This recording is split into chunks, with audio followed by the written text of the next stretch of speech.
money, because we are minding so many things. We are minding our wants, minding our children, minding our property, but we do not mind our money. So Liberty, the last couple of years, has come up with a program to empower Kenyan citizens, and even where we are based on money management. That's why me and Boniface are here.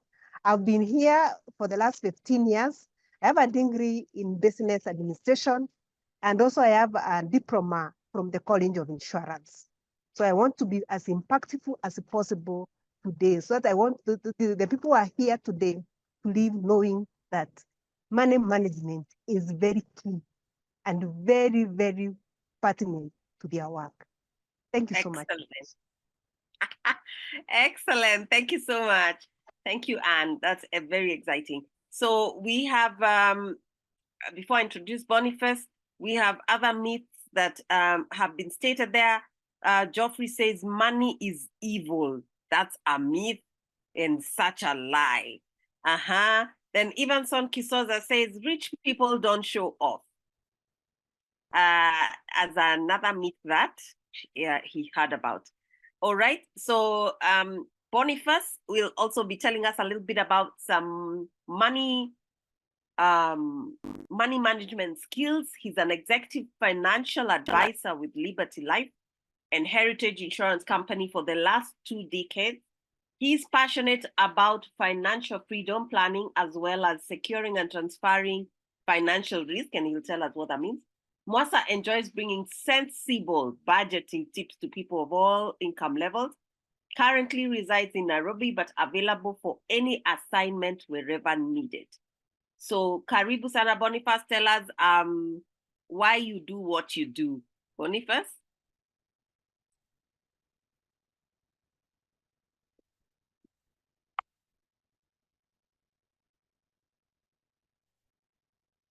Boniface, you've frozen? Or am I the one who's frozen? Good evening, everybody. Evening. Like you heard, my name is Mwasa Boniface. I'm a financial advisor. Am I clear now? Hello? Yes. Can you hear me now? We can hear you. You can, eh? Yeah. Good evening. How are you, everybody? And sorry about that. Like you heard, my name is Mwasa Boniface. I've been with Liberty and Heritage for over 20 years. I'm passionate about taking people through financial planning and financial risk transfer. I also take couples through the same in premarital classes. And in a short, I talk more about protecting your money, income streams, and budgeting. So I'll be joining you later to talk about that. Okay, excellent. So thank you so much. I will be hearing a little bit more from Boniface. So I'll tell you a little bit about my own life and money. So I didn't quite learn a lot of financial literacy. And then guess what?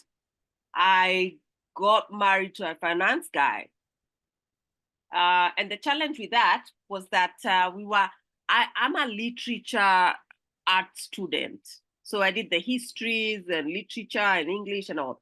He did the sciences, my husband Kanyaki, and all the maths that you could ever imagine. So he ended up in finance. Now, when we got married, we were just not talking the same language, because he'd want me to give him 3 quotes when we were buying school uniforms, like, is this a company? Anyway, 3 quotes so that he makes a decision on how to do the funds or do a cash flow for the whole year. And I felt like there was no wiggling room. So, but we've had to do financial literacy to have a unified vocabulary.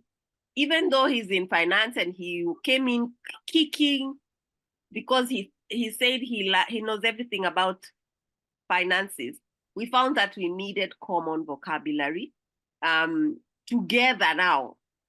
So I want to, even for the accountants and those in finance, there's always something to learn. And so please listen in and be very keen. And are you the one starting or Boniface? Boniface, we said it's you starting? Yes, I'm the one starting. Okay, if you can just share your screen, I'm hoping that is enabled, and then you can take it, proceed.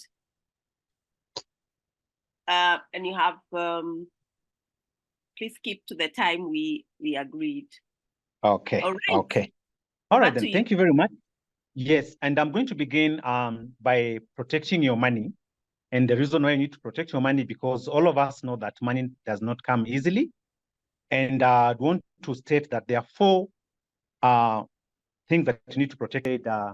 You protect your money against 4 things. I spoke about tax, that it's your responsibility to make sure that you pay the right taxes. I spoke a bit about, for those of us who are religious, about tithe. It's important to make sure that you're also paying the right amount. The third one is about making sure that you take care of your debt, because debt and slavery, they're in the same WhatsApp. And then the last one would be insurance, because insurance is about financial risk transfer, and I'll come to that. Then on the other bit that I would want to introduce ourselves to is about the income streams. And the 3 income streams, the first one, which is the beginning point, and that's where most of us begin. It's where you begin with a salary or a wage. And this is where you put in your sweat, your professionalism.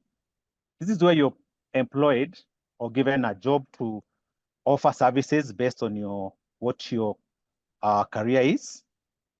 And it is out of this salary that you go to the next, which is the portfolio income, where now you have your money, you grow your money. This is in places like investments, like shares, like small businesses, where you have your money growing. And it's important to make sure that you're in touch with them every other day, so that your money grows a little bit faster, so that in the long run, your goal is to go to passive income. Passive income is where you're not required anything. Money now is working for you. And for you to be able to attain all this, that is now where we come to the budgeting tool, and which is now what we have on our screen. And I want us to use an example, like somebody say, for example, earning 100,000. Here, we talk about the power of ink. Try and, if possible, put down each and every money, each and every coin that you have, put it down so that you're able to get to know where your money is going. So the first thing is somebody earning 100,000. At the basic salary here, you're not going to put in 100,000, because we assume the government has taken its 30%. So here it would be 70,000, for instance, for the benefit of our discussion today. Then if you have allowances, maybe we can work maybe that each month you get allowances of about 5,000. And probably if you are in a SACCO, maybe you got 12,000 as dividends for the year. So that would translate to 1,000 every month. Then we can jump the business income and rental income for now, so that we can talk about your total income is 106,000. But before going to anything else, because the mistake most of us do is when your money checks in your account, the first thing you do is you go straight into paying your debts, into paying your bills. But you forget that you are the one who has been working, and you're supposed to pay yourself first. And how do you pay yourself first? You pay yourself first by savings and investment. So after the tax has been taken, and if you're keen on tithe, you've already put in that amount. Now, before going to anything else, it's important to come and pay yourself by savings and investment. You note that the first 2, there is the emergency fund and the bank savings. The emergency fund is important, but most of the time you'll find most of the emergencies that we tackle are not our emergencies. So sometimes you find some emergencies like you're already prepared for them. It's like when somebody tells you, let's have a meeting tomorrow at 8, but call me at 7 to remind me. So it's like that person is planning to fail, not to be there at 7. So I'll show you slightly later how to do that. Again, having money in your bank, not unless I've lately seen that there are some accounts which are offering a slightly higher interest rate, upwards of even, I saw one upwards of 14%. That might be something. But again, there are better ways of investing. So I want to start most at the SACCO. remember, we started with a total income of 106, and 36,000 has gone out, assuming you've paid 10% as your tithe. So you come here to the SACCO. The SACCO and development, they're in the same WhatsApp. You need to be in a SACCO so that as you grow, say you have 1 million shillings, some SACCOs will be able to give you 3 million. So you can use that as an investment. Maybe some project you have, you can do that. But at the end of the year, you'll find you'll also get some dividends, which is an income to you. That is money paid to you. Then now we come to the main thing, which is investments. And when it comes to investments, they are divided into two. There is a short term and there's a long term. Now, the short term is things like, say, money market funds. And this is a new trend that has been coming up. Now people understand this more. The likes of Zimele, most insurance companies actually do this. This is where, instead of now, where I spoke earlier on, having an emergency fund or money in your bank, you can put it in a money market funds. And there are so many. There are some that are paying interest upwards of even 10, 11, 13, 15%. This is money that you probably were going to use in 2 months or 3 months or 6 months, instead of having it in your account, because this is money you can access in 2 days, you can actually put it here and it is working for you. Then the second one is long-term. When it comes to long-term, remember we are Kenyans, and land is one of the investments that we are used to. It is important to also have land. The only thing about land is that it is not transferable immediately. You cannot convert it into money immediately. And then again, you don't even have, again, one of the best things that happened to our country is devolution. It doesn't mean you must buy land where it's very expensive, maybe like in Nairobi. Maybe you can go to your county. Like me, I come from Machakos. I know there are places where with probably $1 million, I would probably be able to get an acre instead of getting an eighth. And since the devolution is growing, the counties are growing, you find your money is growing a little bit faster. The other one is, which is still long-term, they're the government bonds. And this is one of the best ways and stress-free ways of investing your money. So you can put your money, and for this, maybe you can, at your own time, you can visit the portal for CBK, those who have not, and open an account and find out how you can invest, or you can even do it from the secondary market from most of the banks offering this. So now what I wanted us to do, when we, after paying the tax and the tithe, we were left with 70,000. So maybe we put 5,000 in the SACCO, and then for the investments, both we can put maybe 10,000. So our money is still reducing. Remember, we've not touched our bills. Then the third one is where we come to the insurance. If you already have children or you're planning to have children, it's good to have an education policy, a life cover, and even begin to plan for your retirement. So probably for those three, and Anne will talk about that slightly later, you probably can give another figure, maybe another 10,000. That is on insurance. Then when you talk about chama, here what you're trying to work for us is something called synergy. Maybe you come together, a couple of friends, people that you have common interests, maybe you graduated together, and you can bring synergy and invest together.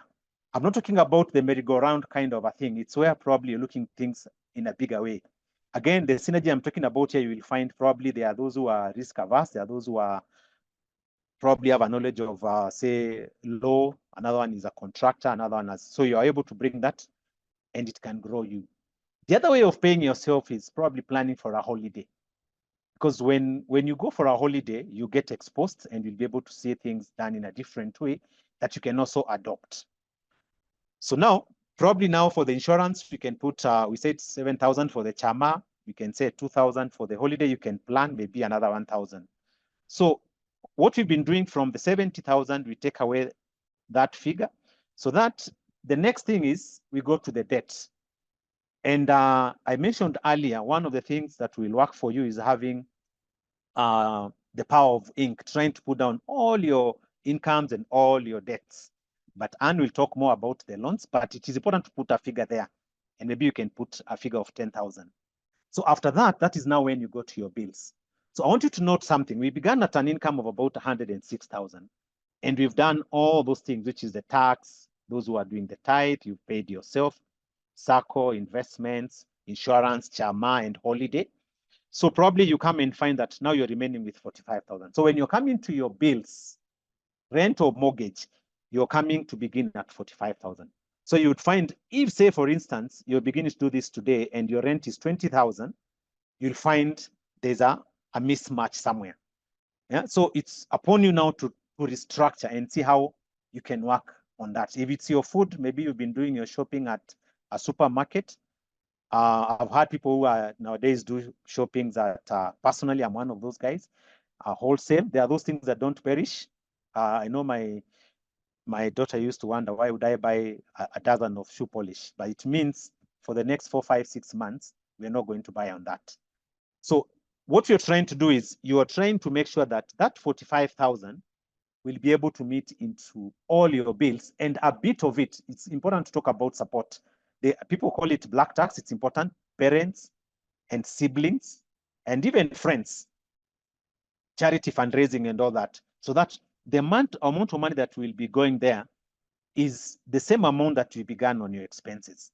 Because your goal now here is to make sure that you've been able to pay yourself to pay your tithe, to pay your tax, to do your investments, and also to pay your bills, and you have a surplus. When now you have a surplus, you can almost comfortably talk about having financial freedom. And that is not where it stops. You're supposed to try and keep growing, keep maintaining that. And for instance, I want to go back and say, if you're able to control how your money is going out, that is where the bigger problem is. And that is where we talk about like having such a budgeting tool, which will be able to guide you on what figures are you putting where and what is going where. Then as I summarize, you can use the same to check. Like now we're in May. Probably at the end of the May, you might find that you don't have any surplus. Take heart, try again the following month until when you are able to have a surplus, and try to maintain there. I want to end there. I want to invite any comments, any questions. Wangeshi, back to you. Okay, I felt like it was just getting juicier. Please, do we have questions there? It talked about pay yourself first. Talked about savings account may not be your best or investment option. He's talked about how to budget, and he's shown us a breakdown of how to do 100,000 and pay yourself first. And how to control how your money is going out. And he said something very interesting, that the more surplus you have, the more financial freedom you will have. I see Victor, do you want to ask a question? Please proceed. Hi, Boniface. Yeah, hi, good evening. So I think I like the topic. So now, my first question in what you've just gone through in terms of education plan. Yes. Like in my case, I have 3 kids. Mm-hmm. The first one is in grade 3, and nowadays they go to secondary a bit early. That is lower secondary. Now, in terms of planning for these kids, I hear that you cannot start like the kid which is in grade 3. Can I start saving right now with a plan of getting a benefit when they join maybe lower secondary or upper secondary? Or right now, if I start saving for her, or I ensure education policy for her, how will it work? And for the other two, the last born is like 2 years. The first born just joined, the second one just joined the other day. When I want to take a policy for them, how can I go about it? And what is the minimum amount? Good. And then, yes, I think that is first question. Another thing now about thanking yourself. I don't know how you put it, but I used to do it the wrong way, which are now, yes, me, if I get salary, I have to enjoy, yeah. Now I've realized I was thanking myself not in a good way. But now I have a problem which I think came from my childhood. When I was young, I used to get everything that I want. So how it is affecting me is that I've realized I'm an impulse buyer. So you find I don't plan with my money, or end up buying things anyhowly. And I've realized the problem. How can I get over it? So I think the way I used to be provided with anything I want, imeleta hii bad habit of not managing your money. And how can I overcome it now? Okay, Victor, thank you so much. Boniface, Okay. you could remove the share now, unless Mhm. you that we see you a little bit better. We can Okay. it's Okay. unless you refer to it later. But Okay. do we have any other questions, or do you want to address that first, Boniface? I can address this first. Or how do you want it? Or you want Yes, another you question? I can't see another question. The chat option, I'm still not seeing. If you have a question, please put on the chat. I'll try and pick it up. But please answer those ones, and then we'll go to Anne, Okay. and we can answer the other questions after. Okay. Please Two things that I want to clarify. One, you'll find these products don't work specifically the same for everybody. I want to clarify two things. It's very important for us to draw a line between insurance and investment. And that's why with the budgeting tool, we emphasize so much on investments. I'll talk about like the child who is in, you said grade 5 or something.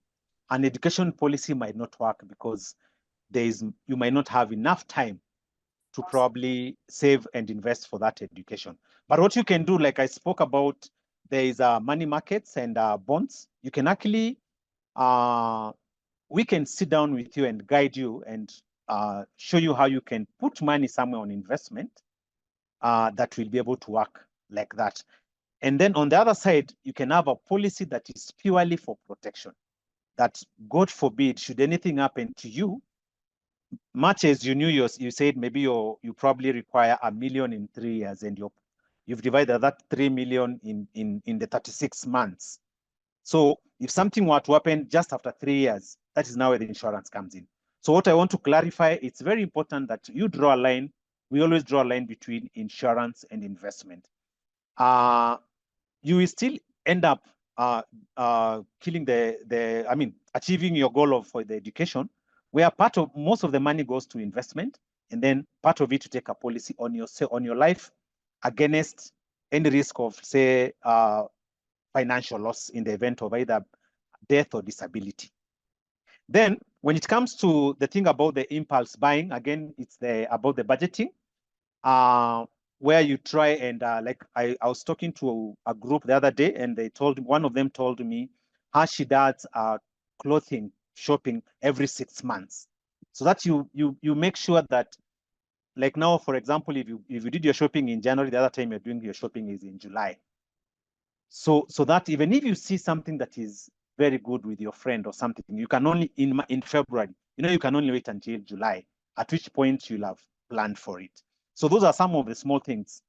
Again, about entertainment, when you go to the expenses, there's actually a budget for that. Remember the 45,000 that I spoke about. We can still structure something. Right now, we can't talk about figures, but you can structure something depending on at what point you require the money. But in the same case, a good thing is not so much to look at accumulating money in terms of investments from the insurance company. I don't know if I'm trying to bring that clearer. If you're looking at accumulating the money, you can accumulate it faster and better in your savings and investments, where you can either talk about money markets, bonds, and something else. But then now from our end, we look at more the protection. All right. Okay, Allow me to intervene, Boniface. So Yes. Liberty has loads and loads of programs and Yes. products. So we may not be able to expound on each of the programs or products here, but Boniface and Anne will share their contacts, and you can always talk to them, and they can give you a customized solution. But allow me to ask the other questions that were in reference to his presentation. So question number 1, how do I access the budgeting tool? Actually, Boniface, I also want a copy of that one. Looks more detailed than mine. Okay. There's a question about money market fund, and I know that's another whole webinar conversation. And then what percentage of salary should go to paying rent? Please answer that question first, because that's a quick question. What percentage of salary should go to paying rent?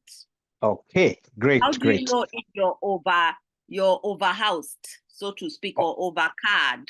You are Great, spending great. on a car or a house. If I go back to the figures, we began with an income of 100,000, actually 106,000. You will know that you're overpaying if you pay your rent you begin to pay your rent at that point. Because if your income is 106, you can easily pay 30,000. But now, if you come down after paying everything else, which is you've paid tax, you've paid yourself, you've done your chama, you've sorted your debt, that is where we came from 106, we came all the way to 45,000. So if your rent was 30,000, at 45,000, you'll find it is not. So even this 45,000, you'll find chances are maybe your rent could, I don't talk about any percentage, but should be at least a third of that. So your rent should not be anything more than 15,000 in this case. And remember, you begin at some point. You know, it might look like if you're already paying with your 100,000, you're paying 30,000. It may look like it's crazy, but everything is about 1,000 steps. You begin with the first step, because we are trying to make sure that your 100,000 salary, 106, takes care of everything, including your bills, including your debt, including everything else. So for you to get to know the exact amount that you can work with, don't work with the 106 that is what comes in. Look at the figure after paying yourself, after paying your bills, after paying everything else, that's where your bills come in. So in this case, I would talk about probably about 15,000 or anything less than that. Okay. So the budgeting tool, will you share that with us? Yes, yes, we can share that. We can share that. But the most important thing, like I said, a good thing would be, since we do the counseling, we can book and have meetings where we can now have a one-on-one. That is the best way. Like the questions that Victor is asking, it is a better way if we have a one-on-one, then we can look critically to everything. Okay. So I'll give you a chance at the end. You'll share your contacts. We also have a question on money market. We may not be able to cover it right away, but and then we have a money market question and bonds. How do those work? Again, that's a big topic, but you can do in a one-liner at the end. But for now, allow me to put a pause on Boniface and invite Anne, so that she can do her topic. If we have a little more time, you can explain about the money market, but then all the money market questions, the ones who are asking the questions, the best thing is that you can then follow up with the panelists and get a customized solution to your need. So karibu sana, Anne. Please take the mic, and we can't wait to hear from you and learn something from you. Karibu. Thank you. Thank you so much, Wangeshi. My topic is very pertinent this evening. It is about me and my debts. Yeah. Okay. After the budgeting, now we come and talk about this monster called debt. Debt management in a world where credit is readily available on our phones everywhere. Debt management is not just about repaying your debts. It is about regaining your financial control to reduce stress and secure more financial stability. Debt has become such a big word. Recently, I attended a seminar where most youths or most people are talking about financial inclusion or something inclusion, but now it is not about any inclusion when we've not tackled this monster or debt, especially when it comes to finances of young people. They are finding themselves in this hole. Even if we came here and talked about money management without addressing this issue of debt management, you won't get anywhere. The first step that we need to do when it comes to money management, debt management, it is to take stock of the debts that we currently have. Either personal loans, student loan. I've seen people even going for their things being auctioned because of a student loan that they took when they were in school, and they have stayed with this debt for so long and they are not paying. And the other monster that is the mobile app loans. They are very easily accessible. The other point that we need to have in our mind is to create a budget. And thanks Boniface that he's been able to really elaborate about creating a budget. Because a budget will help you track your income and your expenses. It will also help you because most of us are getting to debt because of emergencies. When you get an emergency of 20,000, you run very fast to your phone to take a loan. So a budget will help in establishment of an emergency fund, which is a very crucial buffer when life throws you into a corner. The other thing that you really need to do is to consolidate your debts. And as Boniface was doing his presentation, he mentioned about the SACCO. At least in the SACCO, we have the interest rate that's not really go up. Right now, the banks are between 19 to 20% of the interest. But when you get to the SACCO, it is forever 12 to 15%. So they are very affordable. So when you are able to go to consolidate all your debts and get maybe a good loan from the SACCO, repay your high interest debt, at least then that one will remove that headache of high interest debts. Then sometimes we may even lose our job and we still have debts to pay. Sometimes you had taken a loan from the bank and you're out of a job. Many of us, what we do is we run away, we hide, and then we are allowed to be put in the CRB. But when you are having a debt with any company or with any lender, you can go and then negotiate your debt. Maybe they extend the period or you agree instead of you finding yourself in those places that are very bad for your reputation.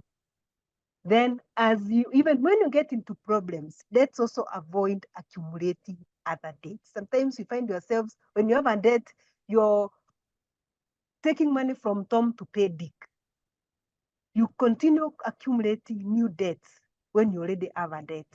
And in that seminar where we were talking about financial inclusion or financial wellness, it is most Kenyans have 3 or 4 mobile loans they are operating. The other thing that we need to do is to seek professional advice. We are here to give you that advice. We are financial counselors.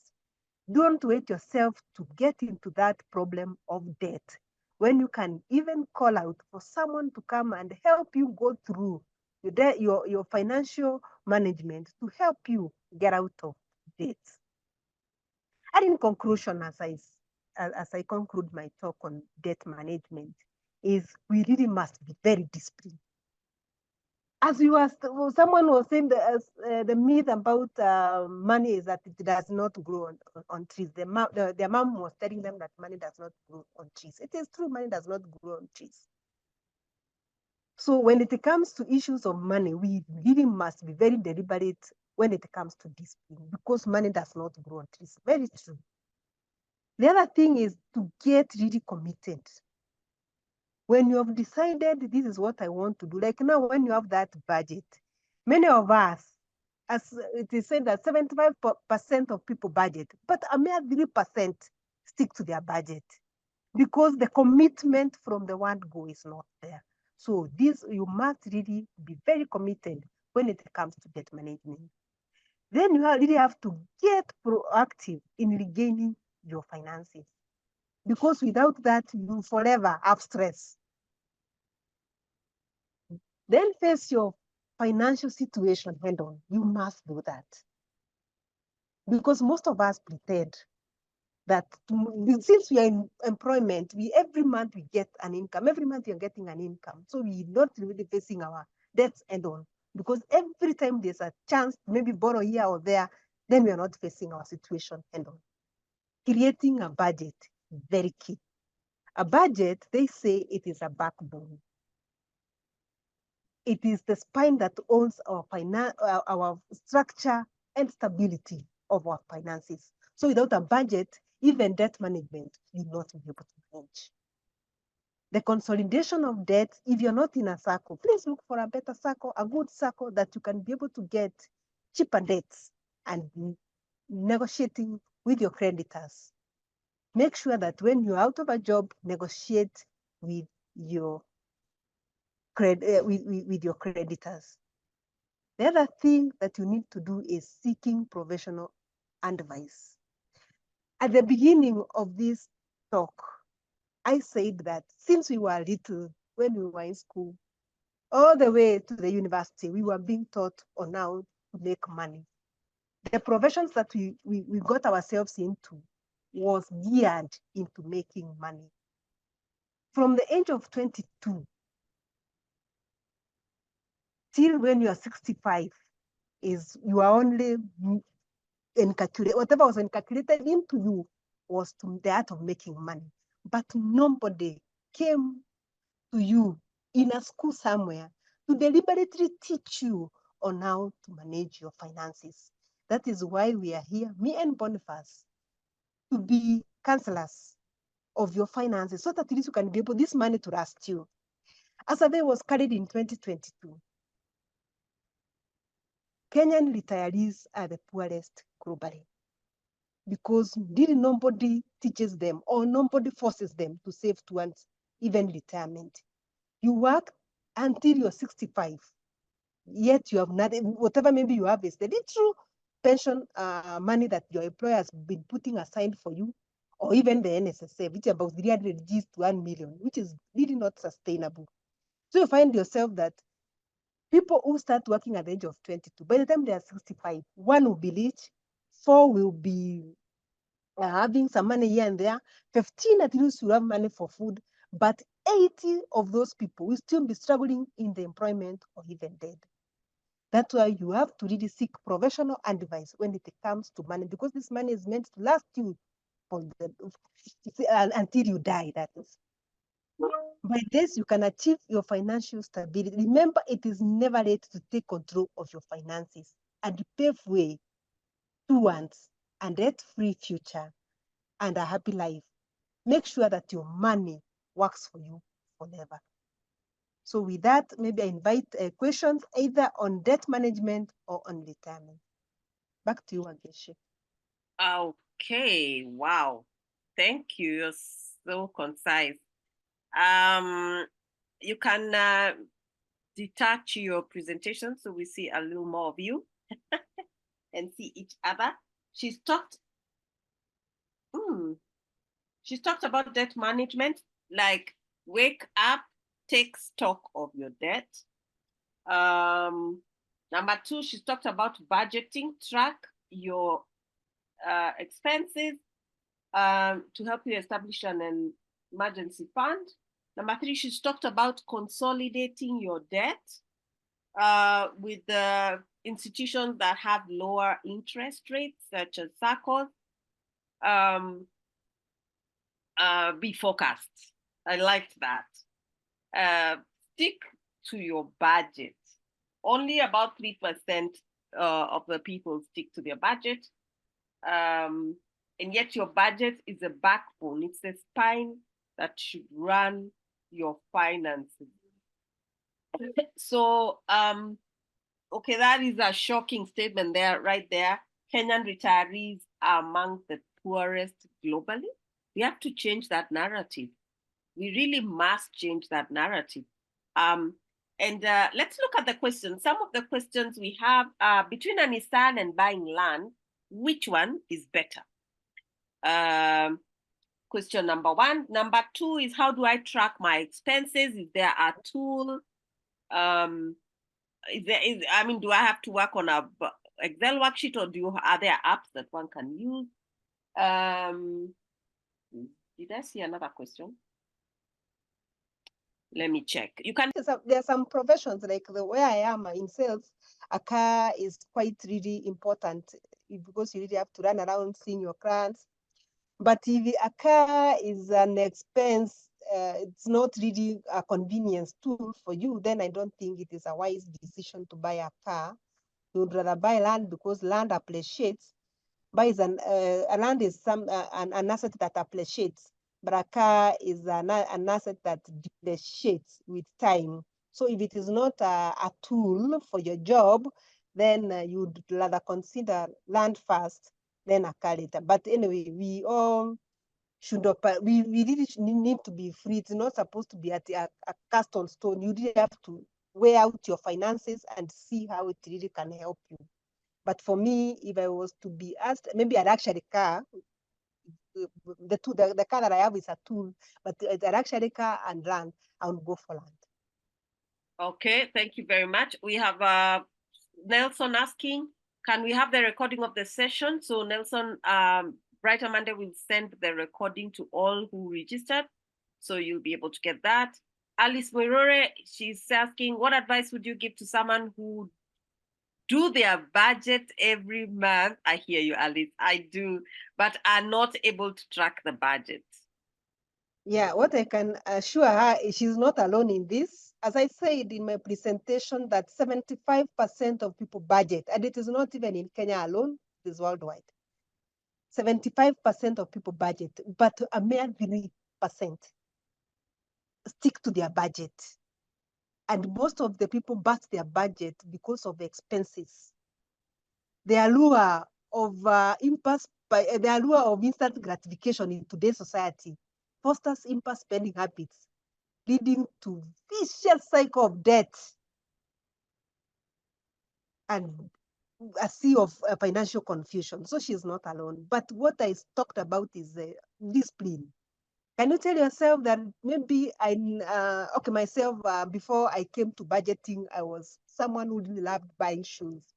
I would pass by a shoe shop and I would even I talked about mobile money, Fuliza. I would even Fuliza to buy a pair of shoes.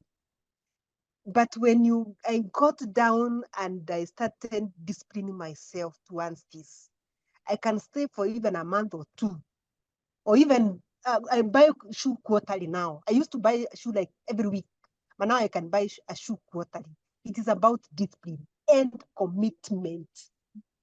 And this is what I want, yes, but the budget is not there. You also heard Bonnie saying that there's a friend who buys shoes after clothes after every 6 months. That person, even if they got the best, what do you call it, the best sale of clothes, they can't buy because that is not the time to buy. So discipline is key. If I can add something? Yes. If I can add something, just like even a country in June is when we do our budgeting for the coming year. We usually advise that you draw your budget, you use all your money like 7 days before when you get your money. So if your salary checks in on the 30th, you need to have spent all your money on and before the 23rd. What am I saying? Brand your money so that you have a list. You know you're getting the 100,000. So as the 100,000 is coming in, you know 10,000 goes to A, 3,000 goes to B, like that. 7 days before. So that anybody coming in, say, on the 25th, I can talk about a simple thing. Maybe my daughter has a birthday on Saturday and it's going to be in Isinya. And you're my friend. To come to Isinya, you probably are going to use fuel of about 3,000 and a gift or another 2,000. That is money that was not in part of your budget. That is why even as a government, you'll find there's a supplementary budget if there is really the need. But one of the best ways of doing it is have a cutoff before the money comes in. It is what is called branding your money. That is why advertising is big business, because these people brand your money. So have your money branded on and before, 7 days before it checks in. So that ikifika, it is going. It is already ile ya kwenda Kangemi, it's on its way to Kangemi. Ile ya kwenda Kariobangi, it's on its way there. Because if you don't do that, then other people will brand your money as in the money checks in and it is already, instead of going to Kangemi, it's going to Mombasa Road. So one of the best ways of doing it is do it before the money comes in. And of course, stick to it. Yes. What was the other question, Wangeshi? All right. I'm looking for another question. As you're looking for another question, there was something about money markets. Can I handle that? Let me ask this. Yes, there's just a minute.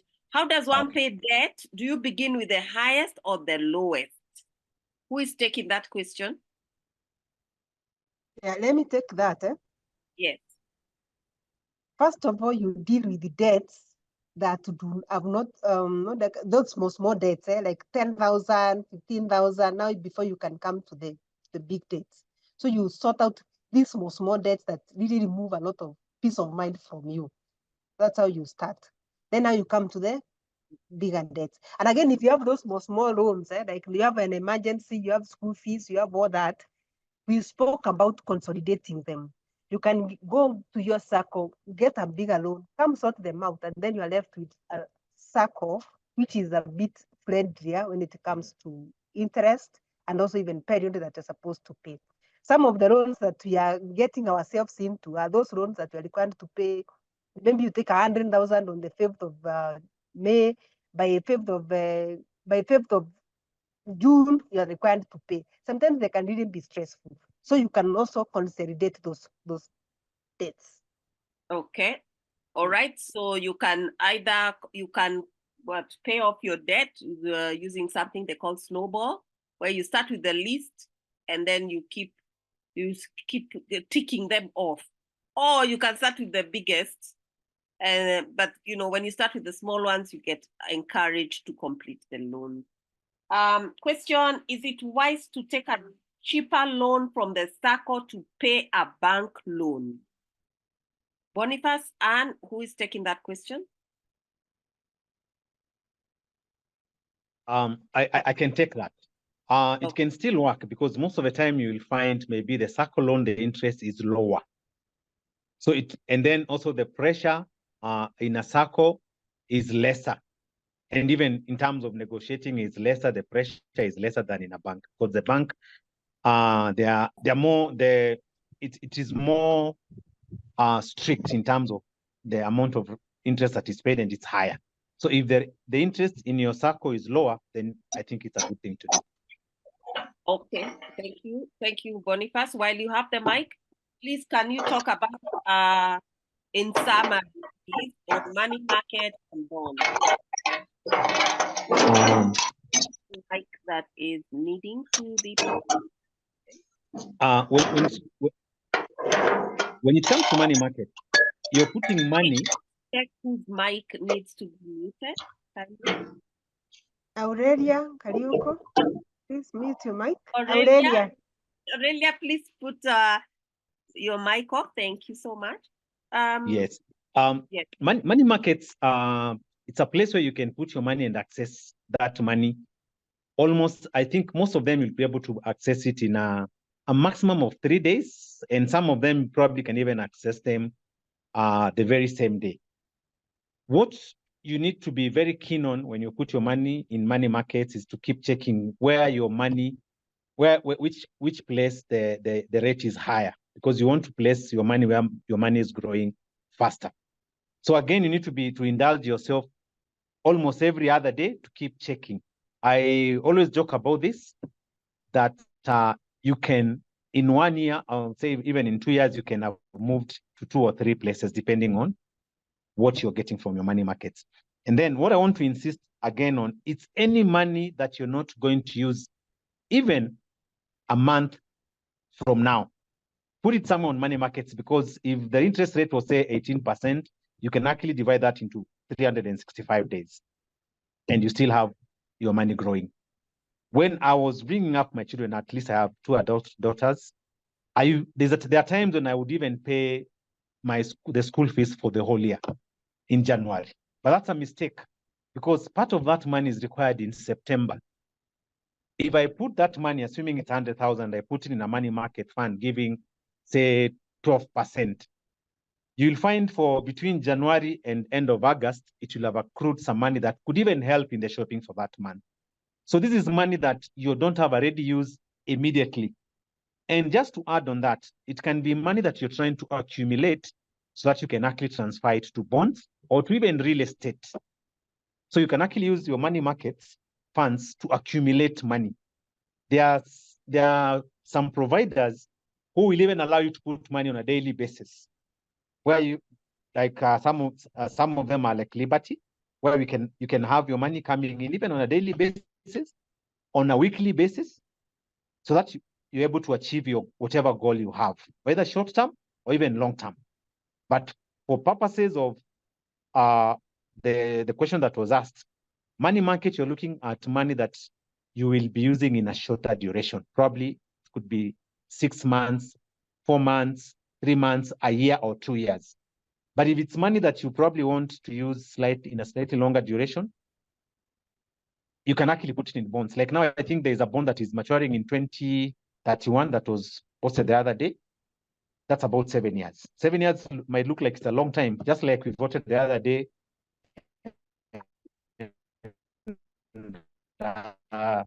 We are just about to vote again in 2027. It is good to work with, to check what works for you, but don't the account is paying anything more than what you can get in your money markets. Okay. Yes. Right. Please, for more information about the money market, how to get started, and how to distribute your investment to short-term and long-term, Boniface and Anne will be sharing their contact. And please feel free to have a counseling session, and they'll be able to evaluate your income and also advise you on the best path on how to manage your money. Even the professionals have a coach. Tiger Woods has a coach. So let's stop this hesitation of reaching out to our financial advisors. Let's reach out, and they're there to help us to avoid mistakes. I don't know how many people are in pyramid schemes and they lost their money. So they help you avoid those kind of mistakes. Linda, I see your other question. A very interesting question there. I'd like to buy a house worth 10 million. I want to renovate and rent it, and I would like to take debt from the bank that is to do this. I am currently earning 60,000. Will I get it? And what is the qualification in order for one to get that loan? So the question to the financial advisors, is this the best way to go? She wants to start something in the real estate and buy a house, but renovate it. And she'd like financing from a bank. With her current salary, is this a wise question? I'm gonna ask another one, and then the two of you can take it.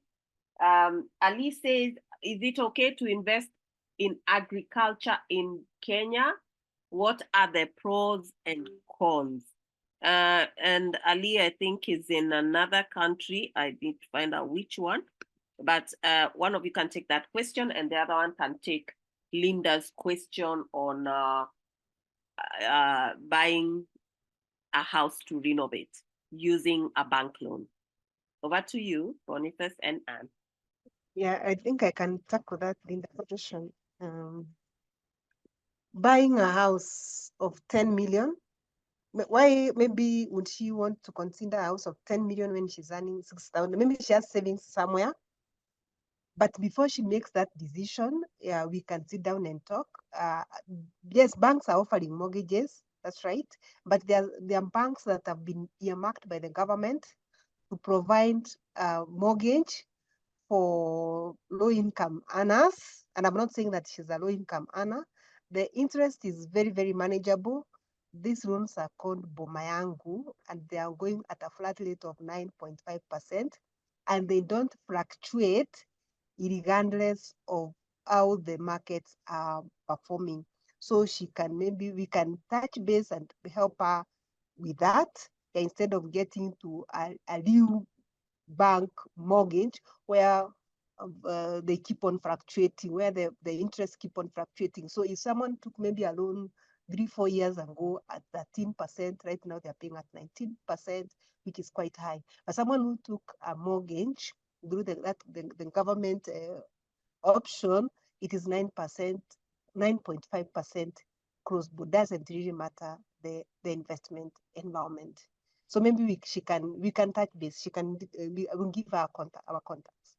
Okay, excellent. Right. So best option, Linda, you can get the advice before you make that big move, so that you weigh your options. Simon Kibal says, which are the safest money markets? Again, Simon, you can liaise with Boniface and they'll and Anne, and they will tell you which are the safe money markets. Or you can also chat, put the chat there, Boniface and Anne, or you can answer that. Geoffrey says, I put some cash in an MMF, that's money market fund, with a certain insurance company. My agent, however, told me it is impossible to withdraw or terminate the policy since a particular period has not been achieved. Is there the same policy in Liberty? Please clarify. You, Boniface, if you can guide on some of the terms on these policies that could have locked Geoffrey in, so to speak. I want to ask another question, so you answer them together. Been paying monthly, maturity term was, okay, that's same Geoffrey. Okay, see this Geoffrey question, he was paying monthly and the maturity term was 10 years, but opted to terminate. But the agent told him it's impossible to withdraw. So Boniface, that's your question. This other question is by anonymous attendee. It's for Anne, talking about budgeting your money. But if I had budgeted to buy a shoe worth 10K in 2 months, but then a month before it's placed on an offer of 5K, what can you advise about that? Should I buy this shoe or not? Boniface? I think whatever, I don't remember the name, that is not a money market. That could be what we call a unit trust product. A money market is where your money is purely invested on a short-term period. Most of the money market funds will want to hold your money at least for 6 months. So hardly will you get a money market fund that they're telling you you're putting your money for 10 years. So chances are probably the policy that he got was a unit trust, or what we call a unit-linked investment policy. I know the difference is a unit-linked policy, there is a duration upon which you cannot withdraw. Most insurance companies, I think it would be, some it's 2 years, like I think at Liberty is 2 years. Some others is 3 years. But it's also good to take note that since it's a unit-linked policy, at whatever point you're living, especially if your money has not been there for a while, you might find you've not made your money. So I tend to think what you have is not money market. It's not a money market fund product. It must be a unit linked, because you can't get a money market fund with a term. Most of them they will just say that you can't withdraw below 6 months. I think a couple of them, but some others, it doesn't matter. You can even put today, Wednesday, and collect your money sometime in the course of the month, maybe at the 30th. But like we keep saying and repeating, it is good that we engage one-on-one so that we can clarify and get the details and advise accordingly. Okay, thank you. While you have the mic, there is a question on, would you just touch on it so that you have Anne has more time to answer? Which is the safest money market and how do you invest in treasury bond? You touched on that a bit. Do you want to just add something to that? I don't say which is the best. Of course, there could be probably today our rate is good and for some reason 2 days later it's not. A good thing is, again, to have a one-on-one so that we can discuss that. But money market funds are regulated and hardly will you lose your money. Okay, thank you very much, Geoffrey. I hope your question has been answered. Boniface, and also please put your contacts on the chat so they can contact you. We have a question from about the agriculture. Anna, you able to take that question? The question was, please tell me about investing in agriculture in Kenya. Ali is asking, yeah, what are the pros and cons from a financial perspective? Well, agriculture, you really must, well, that is the area of specialization, because majority of us want to go and trying out new things.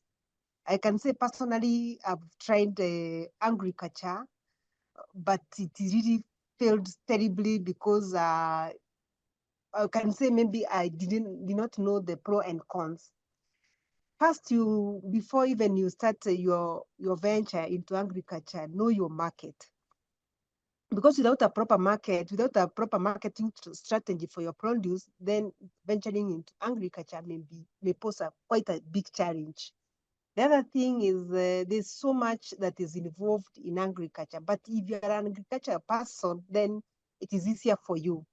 But before you get to any venture, just the way we are trained to be journalists, we are trained to be financial advisors, make sure that you know your art. But from agriculture, the biggest challenge that I got into was the marketing thing. And the government, maybe for horticulture export, the support is there, but it is not that much if you really do not know your art.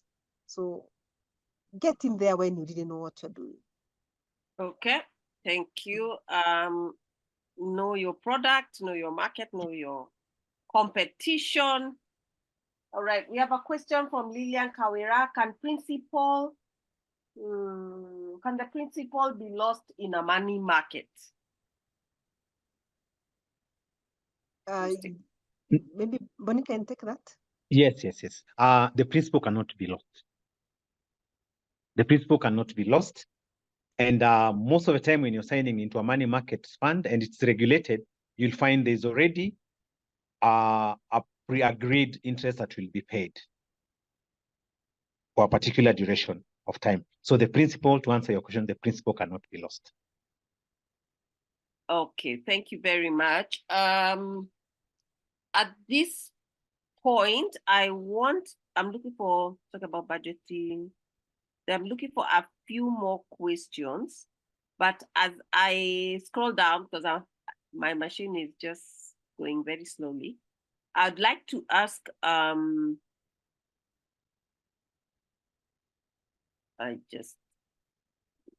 let me just throw a question to Brighter Monday. Judy, if you're there. We have some professionals still on the line. How can they benefit from Brighter Monday? As I look for one or more two questions here. Judy? Hi, Wangeshi, and hi, everyone. Brighter Monday is a jobs and recruiting platform that helps Kenyans unlock their professional goals. So what you're supposed to do, number one, is to sign up with our website, BrighterMonday.ac.ke. I believe most of our attendees here are part of our database. So what I would ask each one of you to do is, if at all you are part of us, complete your profile, make it 100%. Also, make sure you create job alerts, so as you're able to receive alert notifications that are familiar, that relates to your jobs and of course job function. So that's all about Brighter Monday and how you'll get to benefit. Okay, Yeah, excellent. just to add, another thing which there's some noise. So now another thing for existing profiles in our database, you need to update your profile, because if you registered like 6 years ago, you can't use when an employer see your CV, they will not see a true reflection of you. They'll see the CV that was updated 5 years ago. So that's also a mistake that people are doing. And then if you're looking for a job, don't use one CV to apply for all jobs, because there are some key points that a client is looking for. That is also a mistake that people do. They use one CV to apply for all the positions. So other benefits, if your database, if your profile is good, and there are some roles where we don't advertise, we headhunt. So here we can get you on the database and even approach you without knowing that this position was there. This is because some people are passive job seekers and they're not looking for a job. So you see somebody like that, they're comfortable where they are, but maybe there's a client who is looking, who is open to giving you better opportunities. And by updating your profile, we'll get you there, and maybe it can help you change your career and grow professionally. Thank you. All right. So put yourself out there. Log on to Brighter Monday and put your CV, update your CV, and then as you apply for jobs, you want to have different CVs for different types of jobs, so that you're tapping onto the keywords that the employer is looking for. Just a reminder, Brighter Monday is Kenya's leading career development and recruitment solution company, providing qualified job seekers with verified employers. So on the screen there, we have Boniface Mwasa's number. Notice it does not have an I. We also have Angeru's number. Please reach out and you can get more support and answer your questions answered. I see Coach Dennis asking, saying, I need to understand and invest on Nairobi Stock Exchange. Dennis, kindly reach out to these two and they'll be able to explain to you because of in the interest of time, we're not able to cover the NSE or Nairobi Stock Exchange. So unless there's any other burning question, do we have another burning question? We have a minute or two to answer that. If not, give us your contacts for one-on-one. I got my job through Brighter Monday. Joffrey, that's fantastic. Is it advisable to get a mortgage to buy a house, or is it better to save, buy land and build? That one you must answer. Dorcas is asking a very valid question. I'm sure many other people are asking. Please answer that, and then you can give your parting shot. I'll take that. Take that and give a parting shot, and then Anne takes that and also gives a parting shot. Yeah. Yes. Good afternoon. How are you? Fine, thank you. Okay, there's somebody. I hope you are very bright-minded, very good. So, very fantastic interview. Yes. I just want to ask how much the limit for the investment in the Kenya in agriculture, not in structural material, just in agriculture. Is there a limited money for the investment, and how tax they take the government for the export? Of course, you are planting for export, and the government will take a tax. This is what most the government in Africa are doing that. I want to ask how much tax take from the export material from the agriculture, and how much can I invest? The limited, not the maximum, the limit money for this investment. Okay, thank you, Ali. Boniface and Anne, if one of you can take that question, but also as you give your closing remarks, we only have 4 minutes to go. About agriculture, I would advise if you can call us at some other time. We also don't have that kind of information, but we can try and source it for him.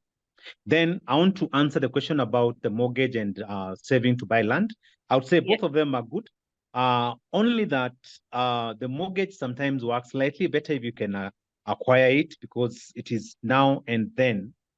And what happens is a house is an appreciating asset. So you are going to lock the deal as of today. So if you can qualify and you can get the mortgage, works much better, because then it frees up your time to look for more money to pay for it and faster. The only thing about a mortgage, once you get into it, is try and pay it the shortest time you can. If it was for 20 years, you can even plan and probably do it earlier. That way, you'll be able to save a lot. About saving and also doing your house, most of the time you'll find you'll end up using less. But again, there are many other things to look at. Like, for example, if it's in Nairobi, you might find probably you'd have wanted to have your home, say, in, should I say, Kasarani. Maybe a plot there today is going for $1 million, but maybe for you to raise $1 million, you need 2 years. So by the time you get $1 million, probably it will also be more. But in terms of immediately, my advice would be the mortgage. If you can qualify, it's good. Okay, My Boniface. parting shot. Okay, thank my you. parting Thank you shot- very much. 1 minute parting shot, Boniface. Yeah, my parting shot is let us engage one-on-one, because on one-on-one, we're able to probably have more time and look at specifics, especially the particular is talking about a mortgage or saving to buy. And is it Edward who was talking about education? A one-on-one always brings out, we're able to handle it in the best way. And thank you very much for believing in liberty and believing in us. Thank you. Thank you. All Thank right. you. Thank you very much. And 1 minute, please. Parting shot. Yes. As they say that information is power. And I believe when you get information, once you get the information, you choose what to do with the information. So I'm calling each and every one of us in this platform. Let us engage, let us talk, let us agree, so that at least you may be more informed when it comes to your finances. Because what I see, a majority of Kenyans, no wonder we are amongst the poorest retirees globally, is that we really block those people who are coming to tell us about money. But we want to hear out those people who are talking about the pyramid scheme, those quick money-making schemes. So let us engage, let us talk. And as just what Boniface has said about a mortgage, we help even people get those mortgages. And also we help you to navigate that your mortgage, you don't have to pay your mortgage for the next 20 years. We help you also to navigate on how you can be able to settle your mortgage and on time. So what I can call each and every one of us here, let us sit down and agree. Thank you so much, Wangeshi. Our numbers are here on the screen. You can reach out anytime. Okay, excellent. So we've come to the end of our webinar. I'll ask the panelists please to sit in a little bit. We have Michelle who wanted to ask a question, so we do need to give her an opportunity. However, it's 8:30 and we promised to keep time. So, but panelists, please, if you can just hang around a bit. If you want to ask a question, they'll be here for another 5 minutes or so that we can address your question. But for now, we've come to the end of our webinar. I've been your moderator, Wangeshi Kanyaki. And on behalf of Brighter Monday, that's Victor and Judy, we want to thank you very, very much for joining in the money conversation today. And on behalf of Liberty, Santeni Sana. So, and I just say God bless you and God bless you for attending. So Michelle, you can unmute your mic and just ask your question, and the panelists will be able to answer you.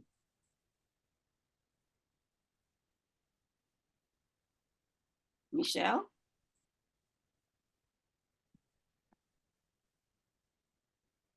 Did Michelle drop? Where you are?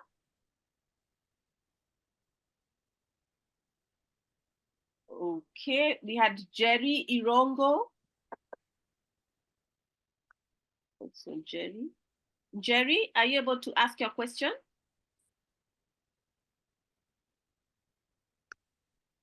Okay.